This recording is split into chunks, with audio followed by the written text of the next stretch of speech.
Good afternoon and welcome to our event, which we have chosen to title A Battle for Peoples and Planets, Indigenous Peoples' Rights in Climate Action Under Threat.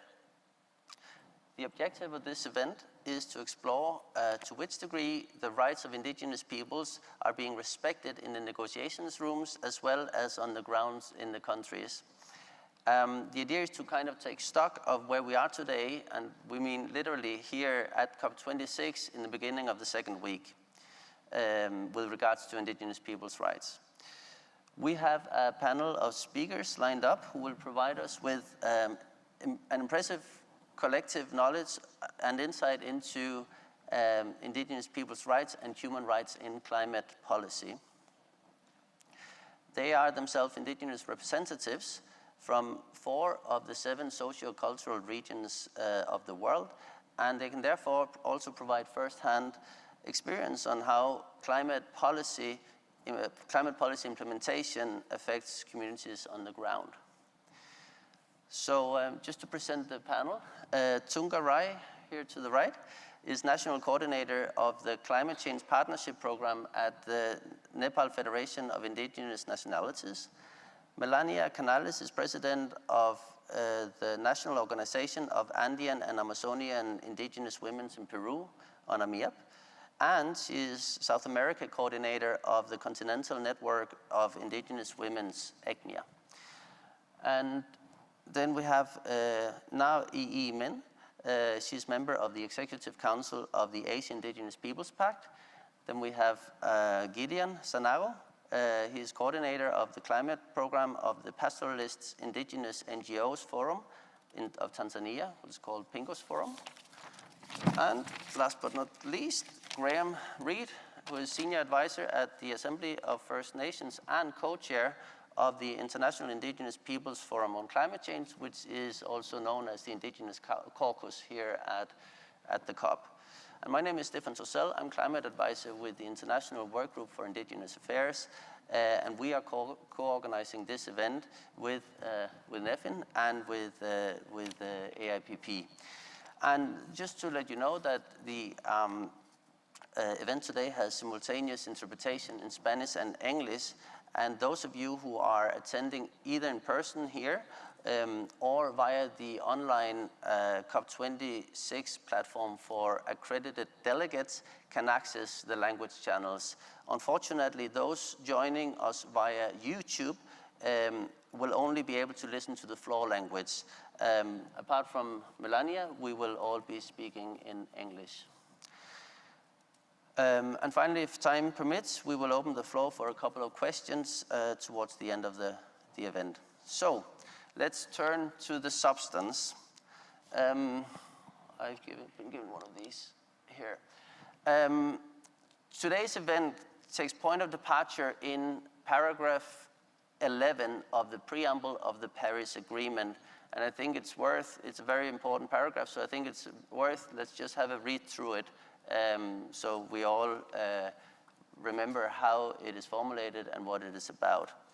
It says, acknowledging that climate change is a common concern of humankind, parties should, when taking action to address climate change, respect, promote, and consider their respective obligations on human rights, the right to health, the rights of indigenous peoples, local communities, migrants, children, persons with disabilities, and people in vulnerable situations, and the right to development as well as gender equality, empowerment of women, and intergenerational equity.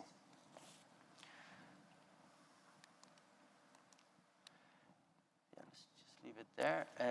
Gideon, why is this paragraph so important to indigenous peoples? Thank you so much, Stefan. This paragraph is really, really important for indigenous people, and we found it's relevant under this paragraph 11 of the preamble of Paris Agreement because it's really, it is a cornerstone of the Paris Agreement itself. And it makes parties being held responsible to ensure they respect, promote the right of indigenous people when they are addressing climate change policies, climate change programs, climate change projects at their national level. So this is really, really very important, because we have seen like, while the climate change brought about the effects and effect to indigenous people globally, but the other thing that we have been witnessed is that the type of the projects or programs that have been formulated at the national level or globally also affecting indigenous people. So this paragraph really came on time to make sure that it held parties or government accountable to ensure they respect the right of indigenous people and promote their rights while addressing the climate change issues at their national level. Thank you very much, Gideon.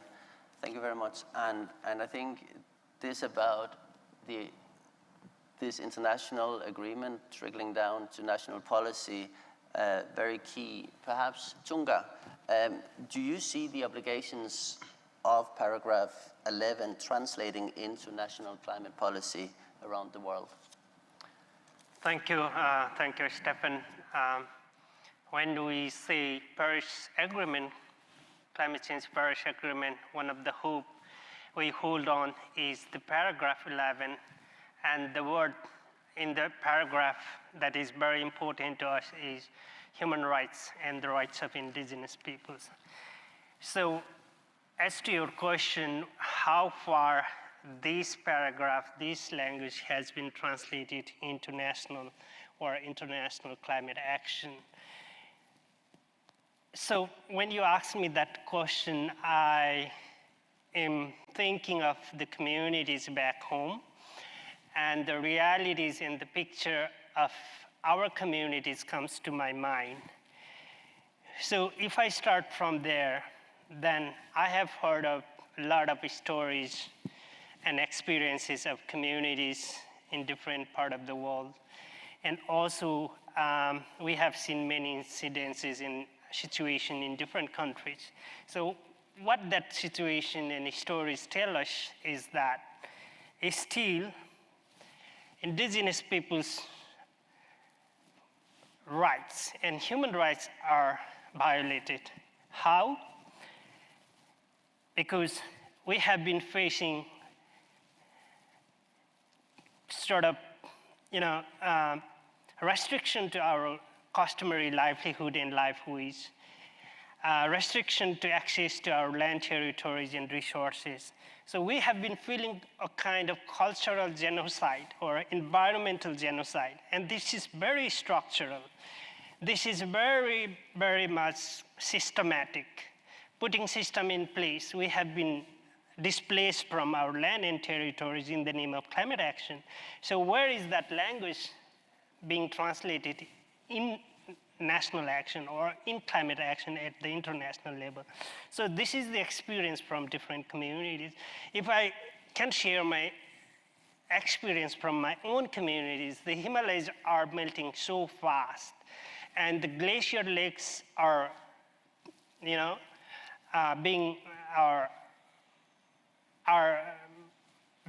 bringing a lot of flash flood. So that has impact from upstream to downstream. So who are around those geographies and those situations is indigenous peoples. So where those issues have been heard, either at national level or international level, almost nowhere. So where can we find the proof that has not been heard is if you read the nationally determined contribution of the countries, if you look at the national adaptation plan of the countries, look at the national communication plan of the countries, then you will find those stories and issues nowhere. That is the clear proof and indication of the violation of human rights, the violation of the rights of indigenous people.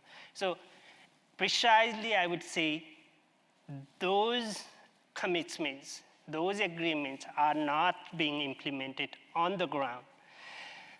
And also at the international forums like here, like COP26, so where our voices are reflected, I'm trying to find our pictures and I'm trying to find representation of our stories in this COP26, but I find very, very difficult time to find ourselves in the halls, in the negotiations. So that means you can already sense what my conclusion is, that it's really the non-compliance of Paris Agreement paragraph 11 into climate action up to date.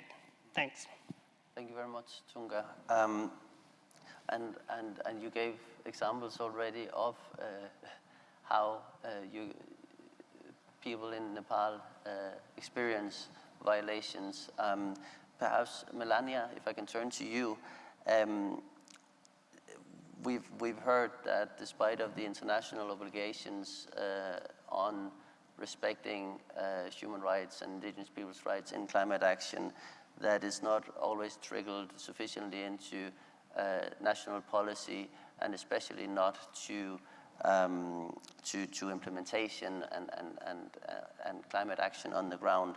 Can you perhaps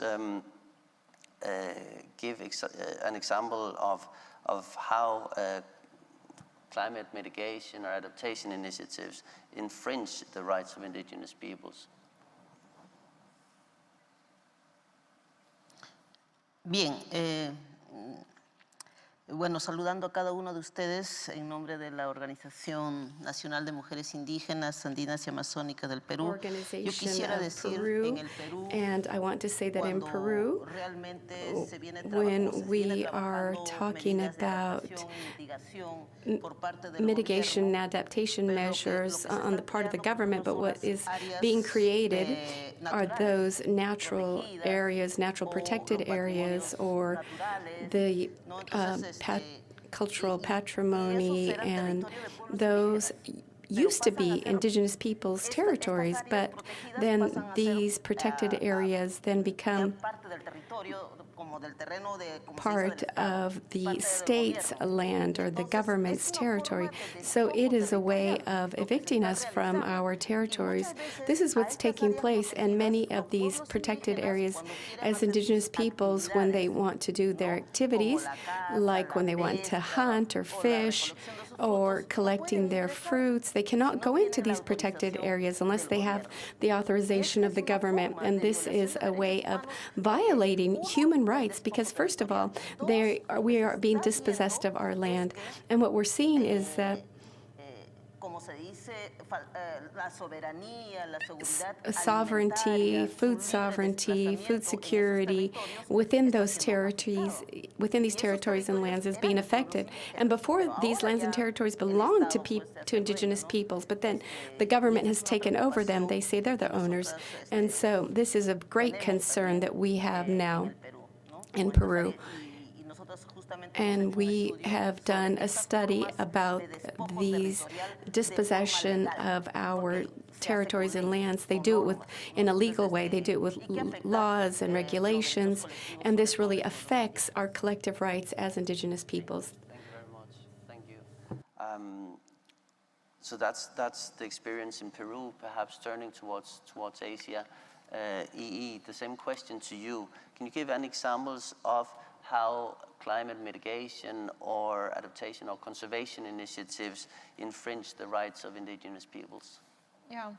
First of all, I would like to say that in Asia, many countries are in similar situation, that the country government, they usually say there is no indigenous people in our country, or everyone is indigenous people in our country.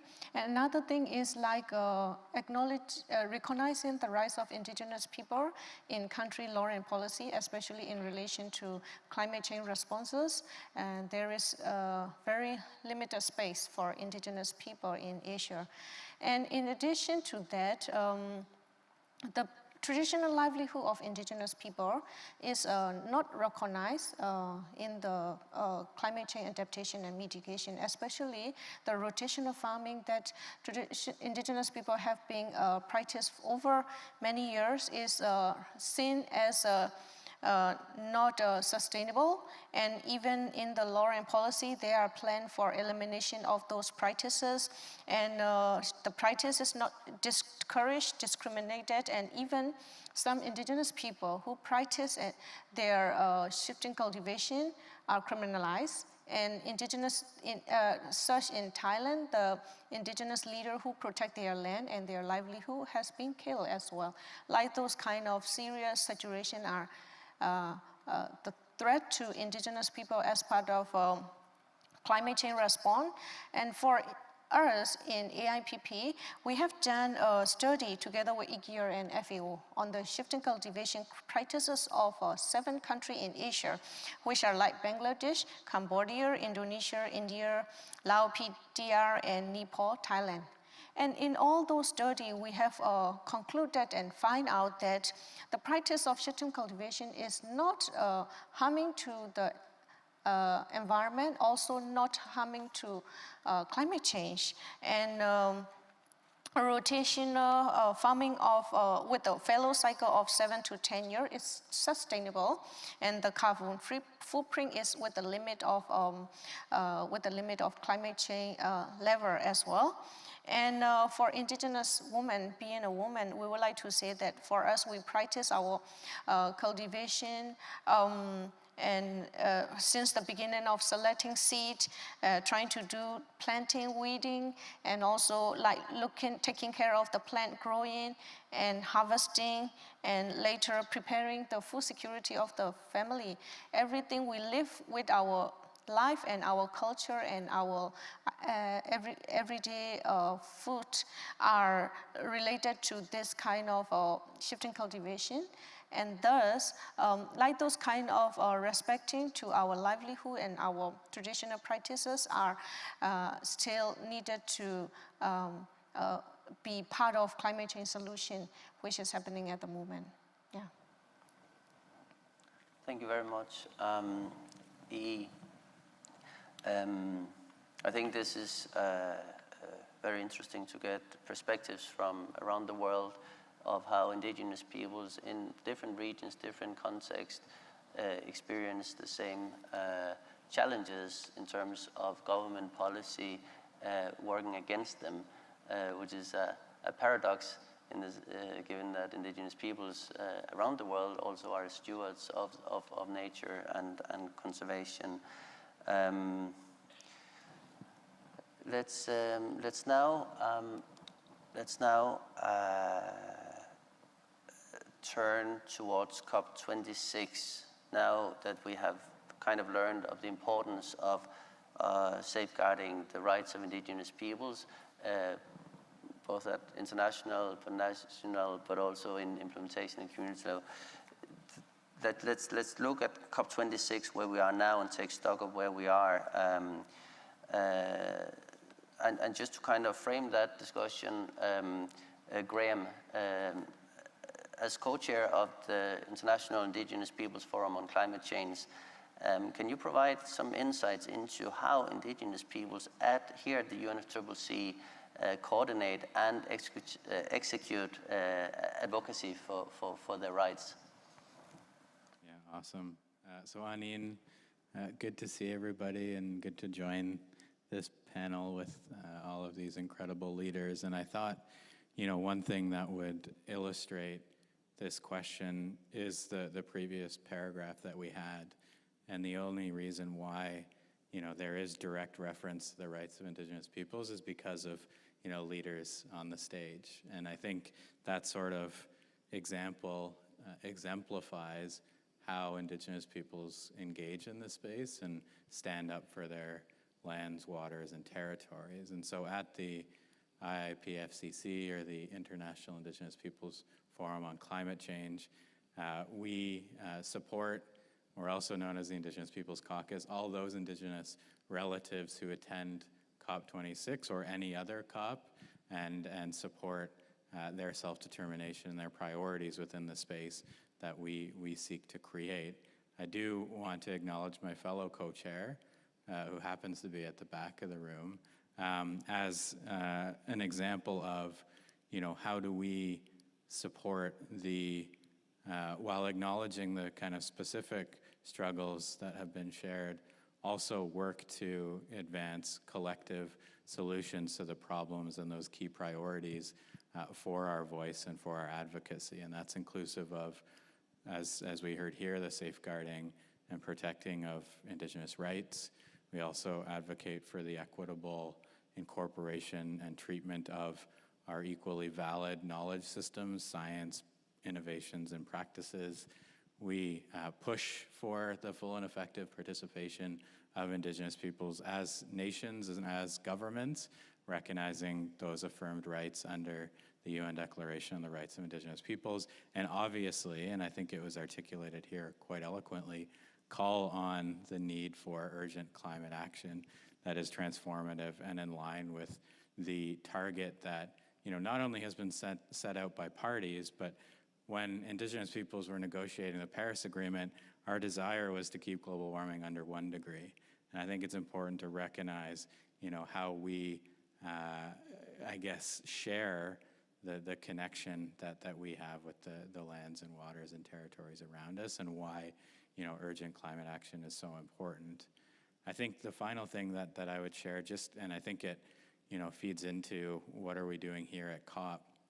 There are both formal and informal ways that Indigenous peoples participate within this space. So formal ways include, and I'm sure you've all seen the opening and closing statements that we have, the participation in side events such as this, also the communication through press conferences, but we also work in very informal ways, and that's inclusive of, developing bilateral relationships with hopefully all of you who will support Indigenous priorities within COP26, but also through, actions and other activities both within and outside the venue. And I want to acknowledge today that we did have an action honoring missing and murdered Indigenous women and girls, and the disproportionate impact that, our current colonial capitalist system has on, Indigenous women, and want to lift up that as an important simultaneous priority for the work that we're doing.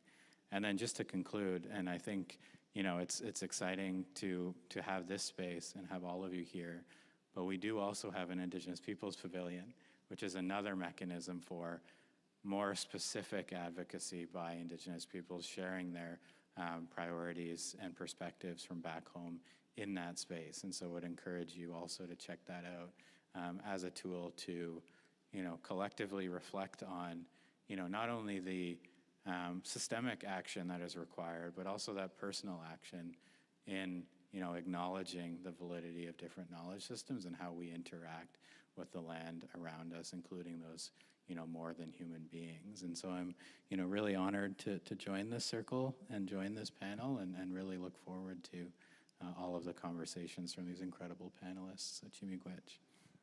Great, thank you very much. We'll take questions in the end, if that's okay, but we'll come for that if time allow. Just a quick follow-up question, Graham.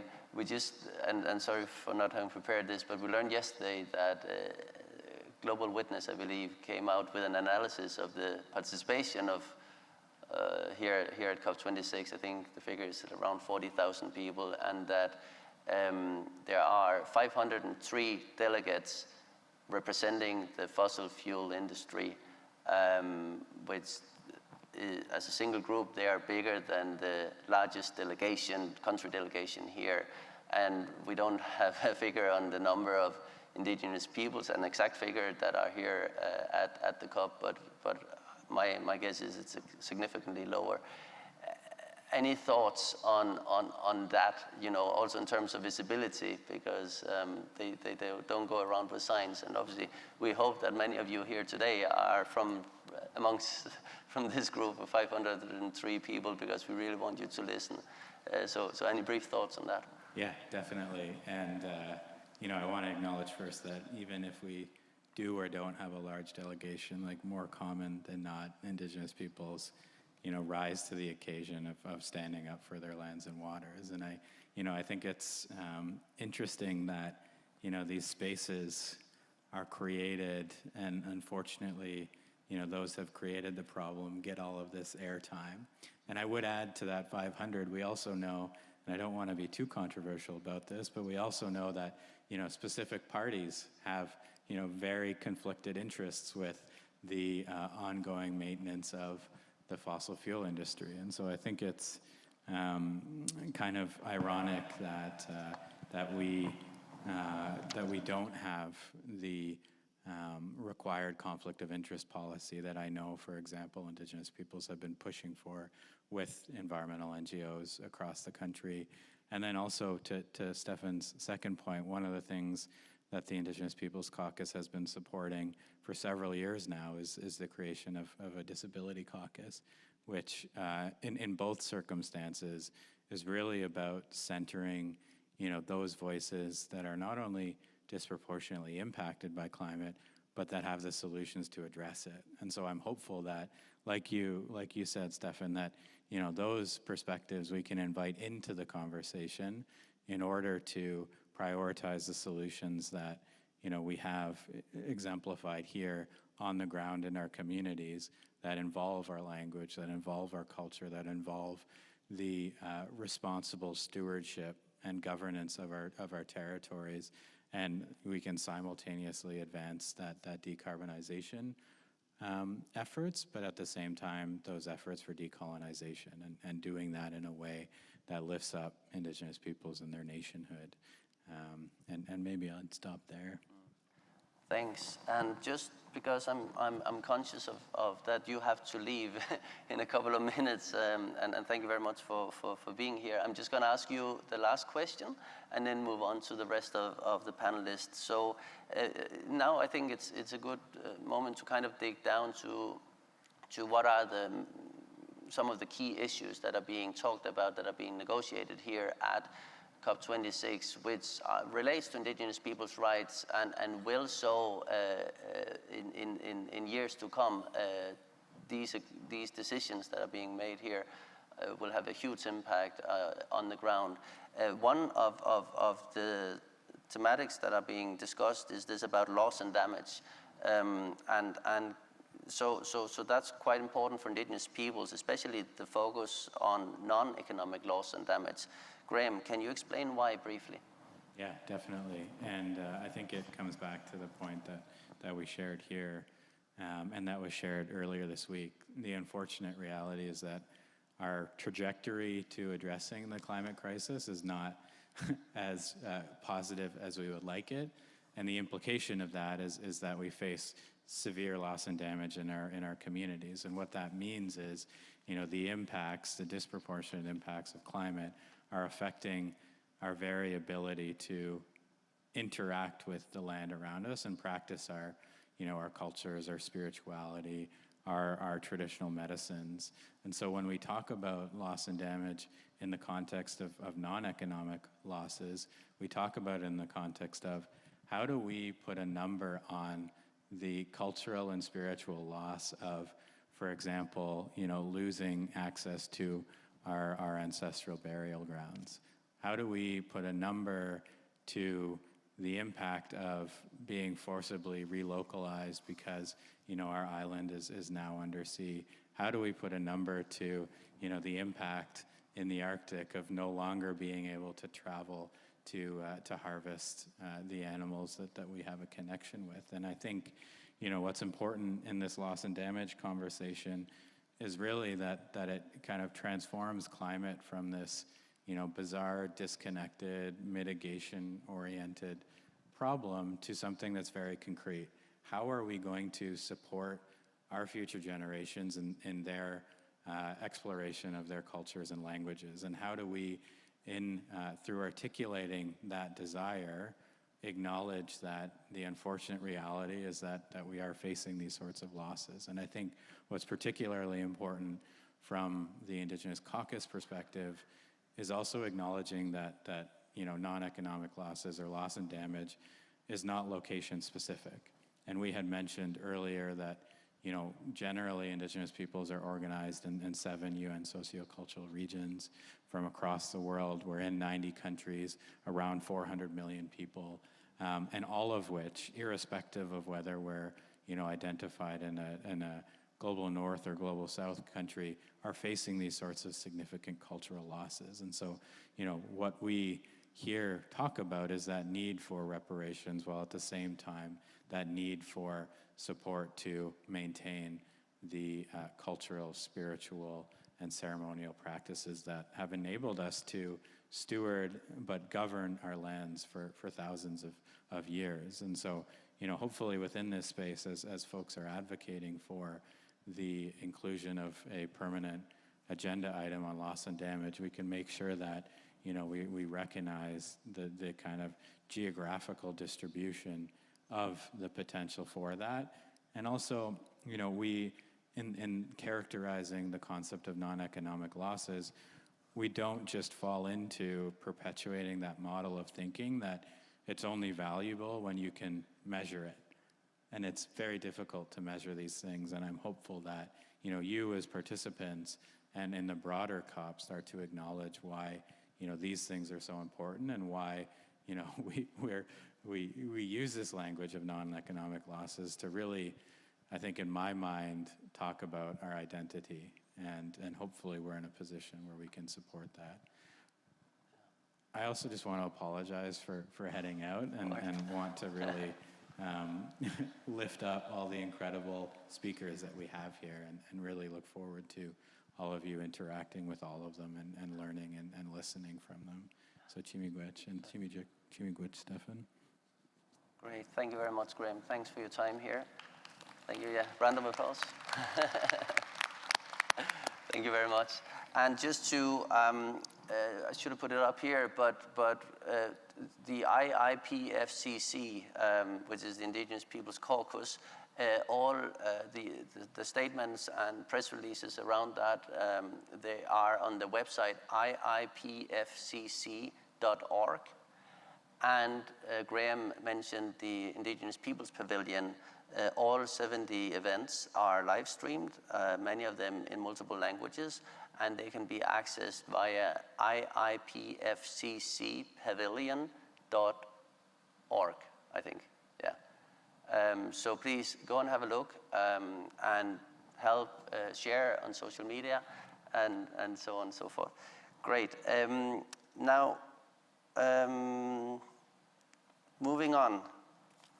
Another topic that are of importance for Indigenous peoples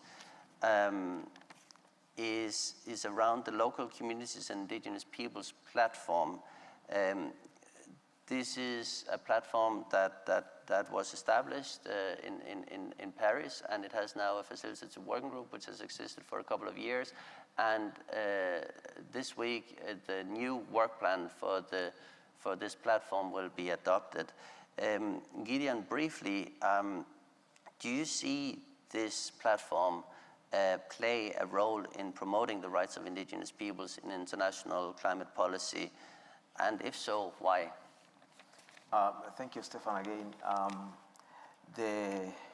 The Local Community Indigenous People platform is really important to advocate the right of Indigenous people at the international level, because we have been marginalized in different ways in terms of policies, not only at our national level, but even at the international level. So it is the right time now for the LCIP to bring issues and concern of the Indigenous people to the table for discussion with decision makers at the international level.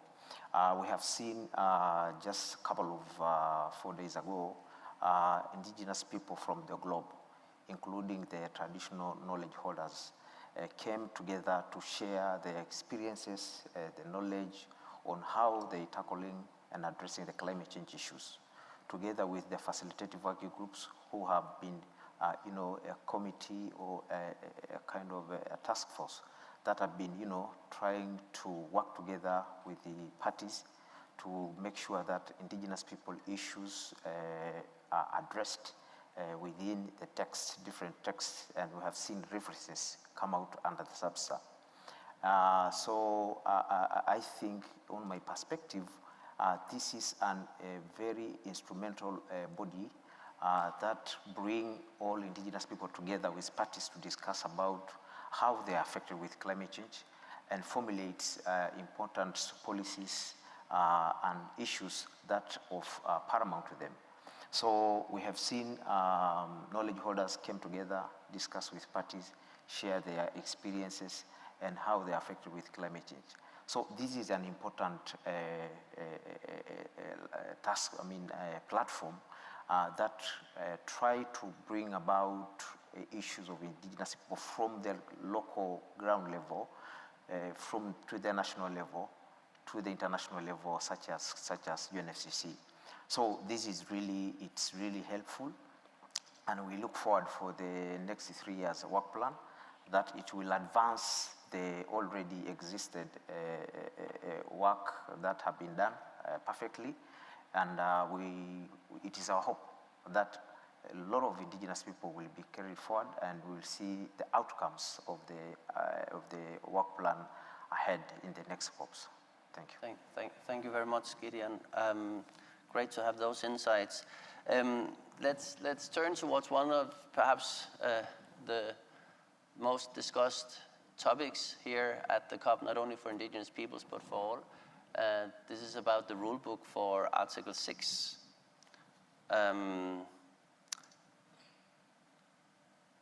And indigenous peoples, as well as civil society, have strongly advocated for the inclusion of human rights and indigenous peoples' rights in the text or in the rules around Article 6.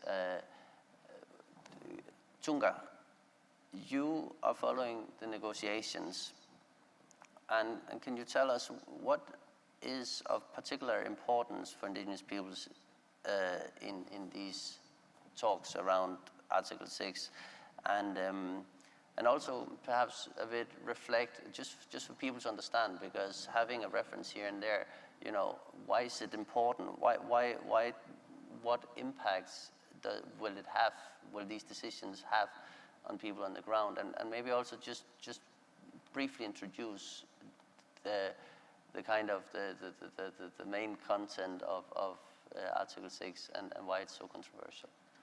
Thank you. Thank you. Thank you, Stefan, again.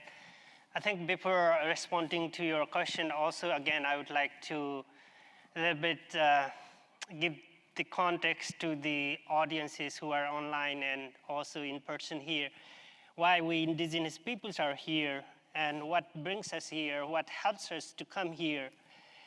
Because, as Graham already said, that we really acknowledge and have a great gratitude to the power of our communities and also our ancestors who have the great power and their strength to come us up to here and say something or share our realities in the UNFCCC. So negotiation and why it's important. Because, as I said, indigenous peoples, as indigenous people, we have a very distinct realities. Some of you may not be familiar with it, even may not be able to imagine it, because world is so small, but also so diverse and distinct for some reason and in some context.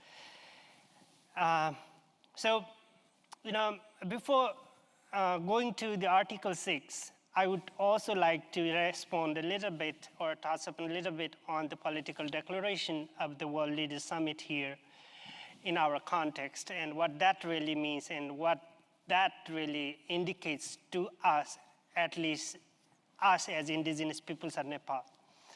See, the action on forest and land use. So this is really a big signal for us. See, the land and land use, because land is the root of our everything, our knowledge, our identity, our science, worldviews, and everything. But if those climate actions are going to be implemented in the land, then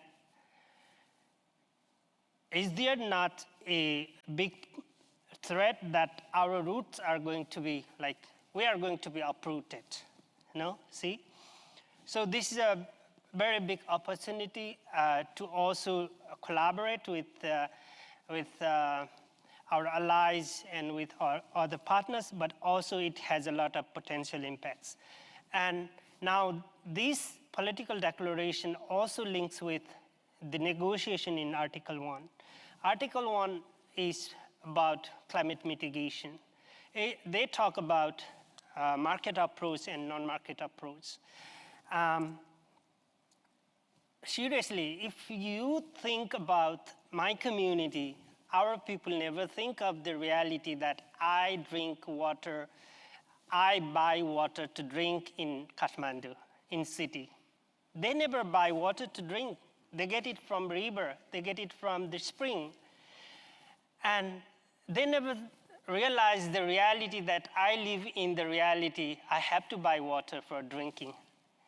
Now we are talking about climate mitigation, carbon trading, forestry, and so on. So they never think that we can sell carbon credit coming out of forest or out of land or pasture land, something like that.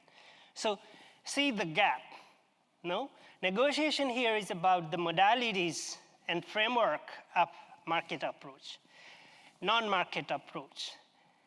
And rules and modalities, likewise the cooperative approaches, what that really means to us. We have our own customary governance systems that has been in place for generation. We even don't know when that started, and that has been so helpful for us to live in the climatic condition of the Himalayas. You can imagine the condition, the climatic condition of the Himalayas in Nepal that never ever failed to help us to adapt in this kind of condition, climatic condition. But if you look at Article 6, and then see, cooperative approach, where is the picture of those customary institutions, customary practices, and those kind of distinct worldviews that is really rooted on the ground, rooted in forest, rooted in lands, That's why also these issues has become of a very, very high importance for us as indigenous peoples. Negotiators are talking about common but differentiated responsibilities. We indigenous peoples, as common entities, we have a common concern and over our collective domains.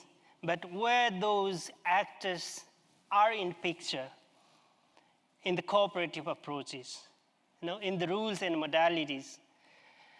If ITMOs and all those jargons are going to be implemented, then what is the ground that is going to be implemented? Where is the ground that all the climate technologies, so-called clean energy sources are going to be installed that is in the land? Potentially that is in the land and territories of indigenous peoples.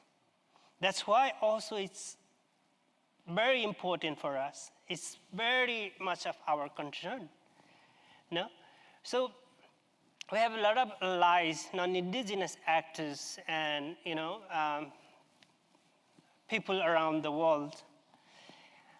They can realize and imagine these kind of realities, but none of the climate action will be implemented inside the hall like this. None of the climate action, mitigation action will be carried out in any of the COP venues. That has to be translated on the ground. So the report shows that 80% of the world biodiversity exists in the land and territories of indigenous peoples. That is also true to climate action and environmental integrity.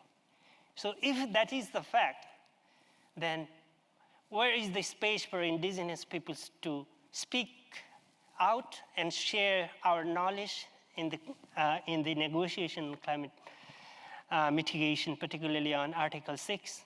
it's very, very worrying situation. It's very, very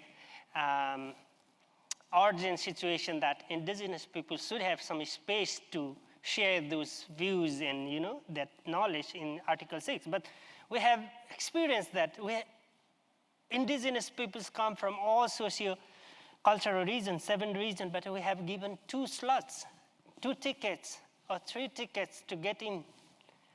And then we are observer.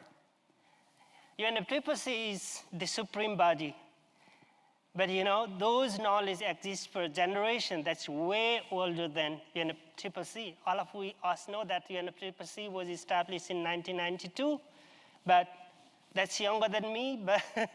But those kind of realities and practices which has huge potential to contribute to climate action, especially also in mitigation, does not have any space in Article 6 negotiation. That's why I say this is very much of importance for indigenous peoples. Yeah, thank you. Yeah, and thank you very much, Tunga.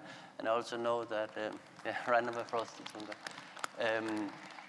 You are one of those following Article 6, and you're quite busy today and these days because the 4th iteration of the text is out now, and you're very busy in doing your advocacy around that. I know the Caucus, the IPCC has issued a position on this new version, and again, it's around, if I'm not wrong, ensuring references to respecting indigenous people's rights throughout the 3 items that are being discussed. It's about ensuring real and engagement and participation in all matters, and it's also about ensuring an independent redress mechanism and not one under the supervisory body.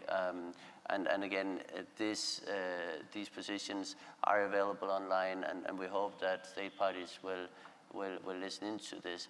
But Tunga, a follow-up question, if I may, because even if we get let's say the right language, the right mechanisms into the rule book for Article 6, some would argue that any type of market mechanisms inevitably will undermine the ambition of the Paris Agreement and effectively kill the 1.5 degree target. What are your views on this? And I mean, you can talk on behalf of yourself and not as the group, perhaps, because yeah, it's just interesting to hear. Yeah, as I said, the disclaimer, I can speak on my own behalf, or at least on behalf of indigenous peoples of Nepal, as I work with Nepal Federation of Indigenous Nationalities, which is the representative federation of all indigenous peoples of Nepal. So, yes, but the most important thing is the thing we talk here, market approach, non-market approach, carbon market, and so on, everything, those are just the huge jargons and principles, and those are just the theories. But the life we live in every country is in practice, no? Unless the theories are translated into practice, it doesn't work. And I would say it doesn't exist. That's somewhere in the vacuum. This is somewhere in space. But if the market approaches get into implementation, the first thing we have been demanding is the rights of indigenous peoples and safeguarding human rights and rights of indigenous peoples. That includes how that climate approach or carbon market would benefit indigenous peoples and other marginalized communities, including government, but also contribute to the global net emission at large. If it's just a emission reduction in one place, but not at a global net global emission in general, that doesn't make sense. It's just the displacement of emission from my place to your place, or from our territory to her territory. So carbon market really have to go beyond this limitation. It should address the net emission, global emission. Only then it makes sense in a global action. So I'm not in a position to say that carbon market is a total disaster or also a huge opportunity. It depends on how it is implemented and where, how. So as we learned that there are a lot of WS questions like how, where, when. So it depends on all of those, the faithfulness, compliances, and all these things, yeah. Thank you very much for your insights on this topic. And let's now move on to a topic that Tunga already has touched upon, and that's a bit about finance, but more specifically, well, sorry, no, not finance. It's this Global Leaders Declaration on Forests and Land Use, which Tunga mentioned. It was launched on the 2nd of November during the World Leaders Summit, and to date, more than 130 state parties have committed to collectively halt and reverse forest loss and land degradation by 2030. And these countries have more than 90% of the world's forests. And linked to this declaration, there's been a number of financial pledges. One of these is $1.7 billion towards promoting the land tenure of indigenous peoples and local communities. And turning to you, EE, what are your thoughts on this declaration and the financial pledges, and what do pledges like this mean for indigenous peoples in your region? Do you think, do they constitute only an opportunity, or just an opportunity, or perhaps also a threat to a certain degree? Yes, first of all, for many years, although indigenous people, there is a prominent role that they can play and contribute to the climate change response. Although they are not the main contributor to causes of climate change, they are also at the same time adversely impacted from those climate change happening in their region. There is no fund that solely dedicated for indigenous community working at the ground level. That's the reason indigenous people have been asserted for many years to come up with those kind of funding dedicated to them in order for them to be able to act at the local and at the ground level. And that's the reason we welcome this declaration and the financial pledges. But only the pledges will not be enough for us, in a way that sometimes when we encounter in some country in Asia that there are certain action or activity targeted to work together with the indigenous people. However, in reality, indigenous people just fill in the seat and just have to say yes to what the plan is there. This kind of thing should not be happening along with these pledges, because indigenous people, full and effective participation and meaningful representative in all of those action, since from the design, the implementation, and then monitoring and reporting, all of those stages, there should have full and effective participation. At the same time, in order to implement the action on the ground, there should have a free, prior, and informed consent with indigenous people. And this kind of respect on their rights and their role is very much important. And unless that, they will have a pledge, but there is nothing make change on the ground. That's our concern. And we would like to highlight this here as well. And for us, like in AIPP, we are an organization of working in more than 14 countries, and also of around 47 member countries. We have been working like that at the ground level for more than 3 decades working with indigenous community, we have so many experience of things that to overcome along with those action to be able to reach on the ground. And that's the thing that we have seen so far, no? Along with the police. Yeah, thank you. Thank you very much. Good to have insights from the Asia region on this. Perhaps I'm conscious of time, so I'm just gonna turn to our last topic from the kind of the negotiations and talks, which we will talk about today, and that is about gender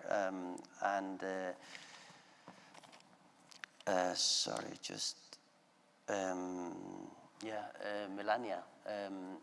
At COP25, parties agreed on a gender action plan. Can you tell us a bit about if you think the issue around gender is sufficiently considered in climate policy, perhaps both at UNFCCC level, but also at national level?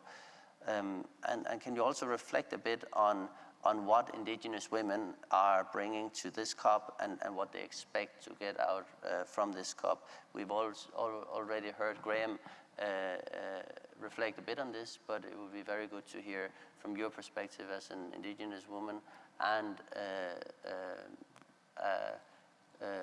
representative of the indigenous women of the Americas. Bien. I would like to say, first of all, that in Peru, well, there is a plan. There is a gender plan and climate change that has been approved. However, there exists as many other laws, regulations, but then from there to implement them, there's still a gap. We're still not implementing this gender plan. So, and then on the other hand, when we started to talk about indigenous women,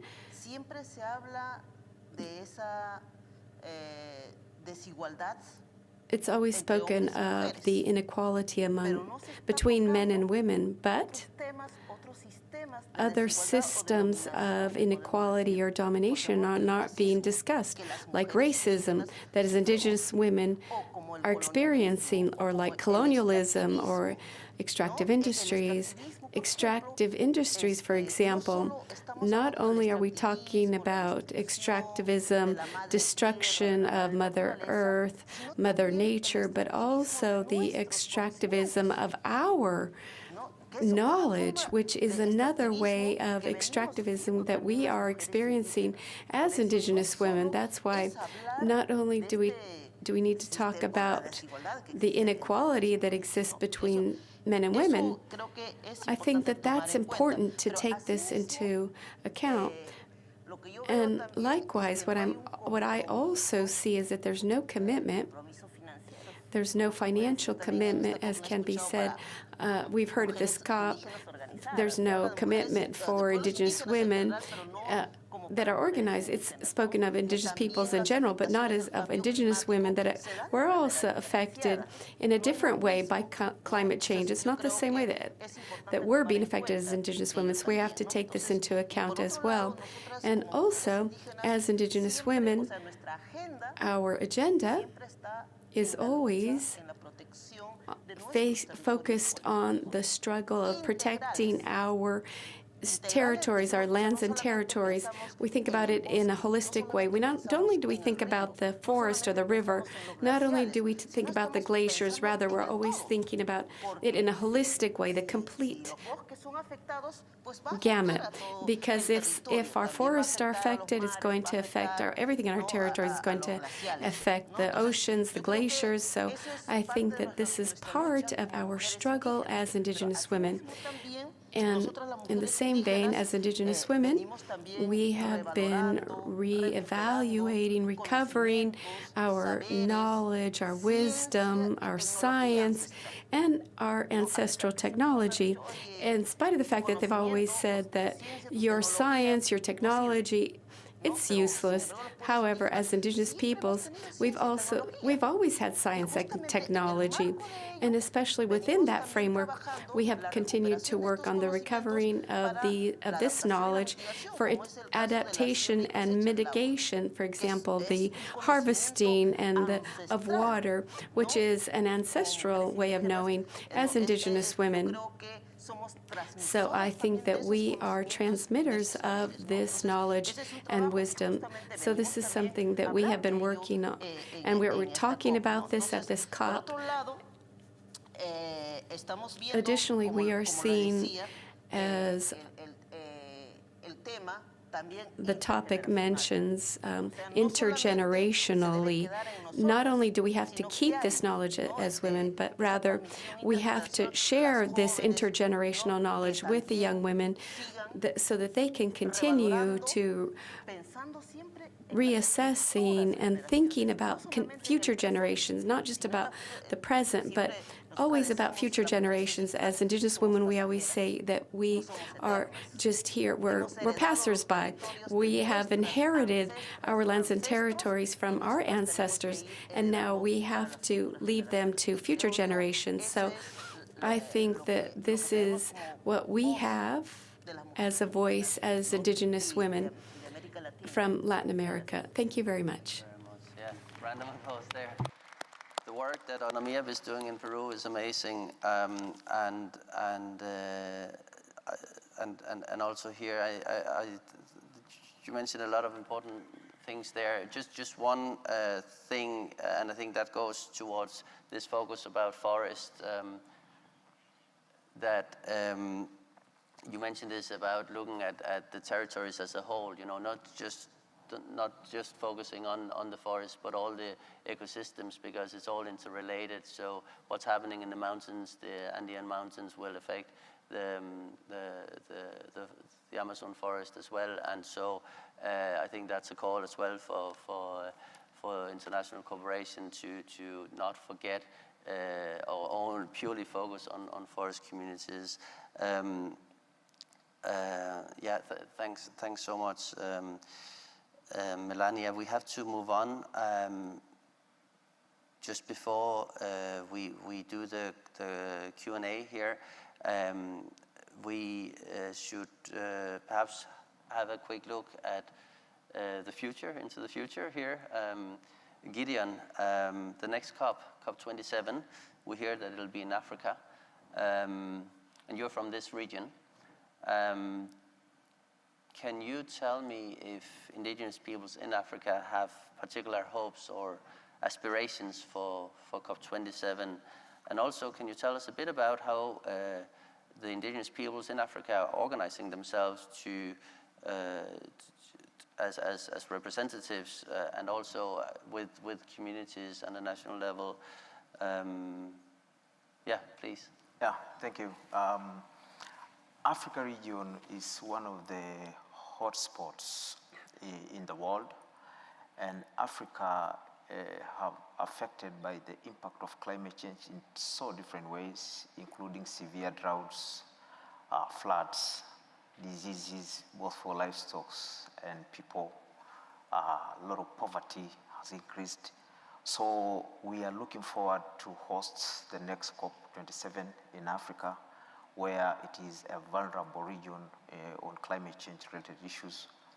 And we hope that a lot of climate actions will be reached, and action will be taken to address the impact of climate change to vulnerable communities like Indigenous people. But we should also not be not too optimistic. We should really lower our expectations, because we have been seeing a lot of promises, which the promises for the developing parties, but no actions that we are realizing on the grounds. Our people, our Indigenous people, still suffering a lot. So it's just like we are going to host this COP27 like other COPs that have been held different part of the world. So it is our expectation that that COP will address the needs and concern of the indigenous people around the globe. And on how we organize ourselves, at the end of this COP, the leadership of the Caucus will hand over the leadership to the next COP co-chair, who will be from Africa. So we will also announce who will chair or become a co-chair from Africa at the end of this COP. And also around March, we will hold a regional workshop to organize ourselves in Africa on how to host this conference in our region. And so we'll bring also a number of representatives from the indigenous people, from the grounds, our leaders, knowledge holders as well, so that we organize this event in a good manner. So we look forward for you guys to host you in Africa, in Egypt, and the co-chair probably will be either from the Arab country or any, but we look forward to host you guys. Thank you. Thank you very much. Interesting, and thank you, Gideon. Interesting to look a bit ahead, right? The COP 26 will be finished in a couple of days, but then there will be a whole process until next year. It won't be that visible, it won't be in the news that much, but a lot will happen, and I'm sure indigenous peoples will be following, engaging in all advocacy around that. We have less than 10 minutes left. I'm just going to spend a couple of minutes, I think, first to just, before the Q&A, to just briefly inform you about this publication. It's our annual report. It's called The Indigenous World, and it reports about the situation of indigenous peoples around the world, as well as in international processes such as the UNFCCC. So the chapter in UNFCCC has been co-authored by Tunga and Graham, who is here, and so there are loads of indigenous, non-indigenous activists who write chapters. There's a chapter on each country where we have contributors, and it's not specifically on climate change, but it's on the situation of indigenous peoples all around the world. Indigenous peoples are being prosecuted, as we've heard today. They are human rights defenders risking their lives. Many people each year risk their lives in defense of their territories, of nature, and of their rights. And this is reported in this reference book. So, sorry, I forgot that I have here. I don't know if the QR code are working for you guys out there, maybe for people listening online. But please have a look at this PDF. We also have a couple of copies here, not many though. And remember also to have a look when we launch it next year, the 2022 version. So now it's time for Q&A. So I'd like to open the floor for the participants, either to ask questions or comments. There are 4 microphones here, and also for those of you who follow online at the COP26 platform for accredited delegates, you can ask for the microphone, and it'll come on my screen here. So first, yourself. Thank you. Thank you so much for this wonderful panel. My name is Brandon Levy from the Sustainable Ocean Alliance. And my question for the panel is that, do you believe that the world leaders that are in the negotiating rooms see the Earth as a living being or as a machine? And if it is a machine, what is the best way to bring the worldview to more of a living planet? Thank you. E, perhaps? Yes, because if we look at COP is already 26 already many years, that we have to reach out our message.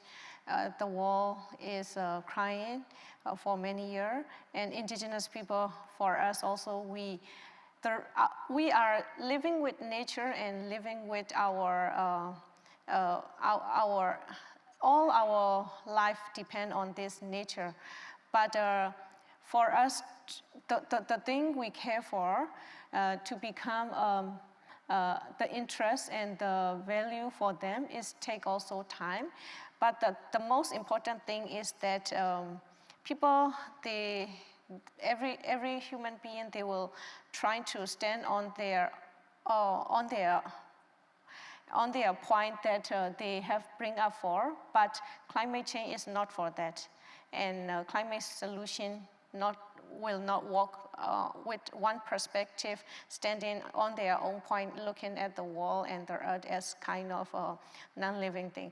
We all need to come together. That's the reason that we are here, becoming the voices. And like this kind of panel we arrange is also for the people like you who are joining us, be the voice for us as well. And therefore, we all have to raise our voice louder and louder in a way that can reach all our message to their heart, not in the head. Thank you.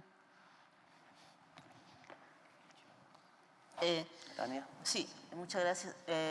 La pregunta, yo quisiera decir, nosotras las mujeres indígenas somos defensoras de las vidas. No solamente somos defensoras de la vida de Only los do seres we humanos, defend the lives of human beings, but of Mother Nature, of Mother Earth, of animals, plants, because they are living beings. And for us, they should not be considered objects, but as a subject of rights. Why? Because the rights of Mother Earth are human rights.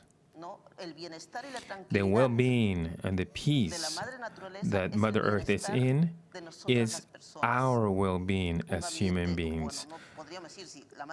So if Mother Earth is healthy, so will we. And that is why we're fighting in its defense, because oftentimes women are considered objects and not subjects of right to date, which is why many of our brothers say, my women. That's an expression, is sexist that is there present.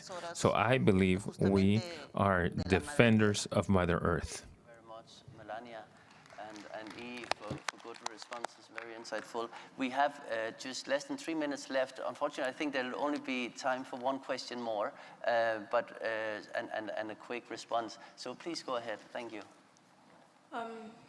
Thank you very much. My name is Safia. I'm a young climate change activist from Chad.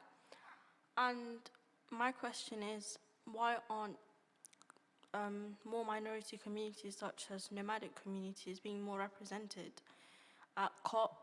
Because I've not seen one person from our community being represented. Yet we're seeing, well, in Africa, we're seeing the biggest impact of climate change. And the government keeps trying to silence our voices, yet the more we scream, no one is listening to us. And if they want a more diverse or come to a bigger conclusion, then shouldn't everyone be involved in the decision-making tables? It's very discriminative, and I would say, not everyone can speak English. So, yes, not everyone can be represented, but surely we can fit everyone in these decisions, because governments are not doing what people on the ground are needing. People are suffering. Desertification is happening everywhere. Millions of people are dying, but they're not doing anything. So how can more minorities such as nomadic people be represented in these decision-making seats? Because we're not even recognized. So we have a long way to go. So Thank you very much.